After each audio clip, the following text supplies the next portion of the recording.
पृथ्वीराज चौहान चौहान वंश के हिंदू क्षत्रिय राजा। ये बात है 1178 से लेकर 1192 की, जो उस समय उत्तरी भारत में 12वीं सदी के उत्तरार्ध में अजमेर और दिल्ली पर राज किया करते थे पृथ्वीराज चौहान। आज उनकी जयंती है। पृथ्वीराज चौहान का जन्म अजमेर राज्य के राजा सोमेश्वर के यहाँ हुआ था। वे भारतेश्वर, पृथ्वीराज तृतीय, राय पिथौरा आदि नामों से भी जाने जाते हैं। भारत के अंतिम हिंदू राजा के रूप में प्रसिद्ध पृथ्वीराज चौहान 1235 विक्रम संवत में 15 वर्ष की आयु में राज सिंहासन पर बैठे थे। इसीलिए उनकी माता कर्पूरी देवी ही बालक पृथ्वीराज के स्थान पर संरक्षिका के रूप में राजकार्यों को देखा करती थी। पृथ्वीराज चौहान के पिता का नाम राजा सोमेश्वर चौहान था। बात की जाए इनके राज्याभिषेक की तो 1169 ईस्वी में 20 वर्ष की आयु में पृथ्वीराज चौहान का राज्याभिषेक किया गया था। इन्होंने अजमेर और दिल्ली जैसे क्षेत्रों पर राज किया था। पृथ्वीराज चौहान और संयोगिता की प्रेम कहानी भी राजस्थान के इतिहास के स्वर्ण अक्षरों में अंकित है। वीर राजपूत पृथ्वीराज चौहान को उनके नाना ने गोद लिया था, जो वर्षों दिल्ली का शासन ठीक तरह से चलाने वाले पृथ्वीराज चौहान को कन्नौज के महाराज जयचंद की पुत्री संयोगिता से प्रेम हो गया था। संयोगिता महाराजा जयचंद की पुत्री थी। महाराजा जयचंद और पृथ्वीराज चौहान में कट्टर दुश्मनी थी। राजकुमारी संयोगिता का स्वयंवर आयोजित किया गया था, जिसमें पृथ्वीराज चौहान को नहीं बुलाया गया था। उनका अपमान करने हेतु दरबान के स्थान पर उनकी प्रतिमा लगाई गई थी।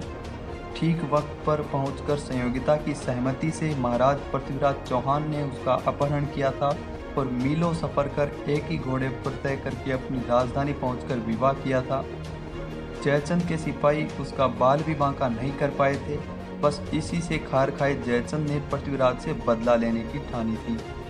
किंवदंतियों के अनुसार मोहम्मद गौरी ने 18 बार पृथ्वीराज चौहान पर आक्रमण किया था, जिसमें 17 बार उसे पराजित होना पड़ा था।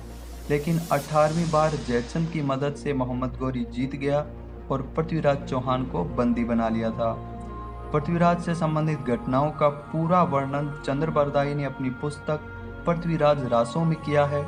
मोहम्मद गौरी द्वारा पराजित होने पर उन्हें बंदी बनाकर गौरी अपने साथ ले गया था और उनकी आंखें गर्म सलाखों से जला दी गई थी।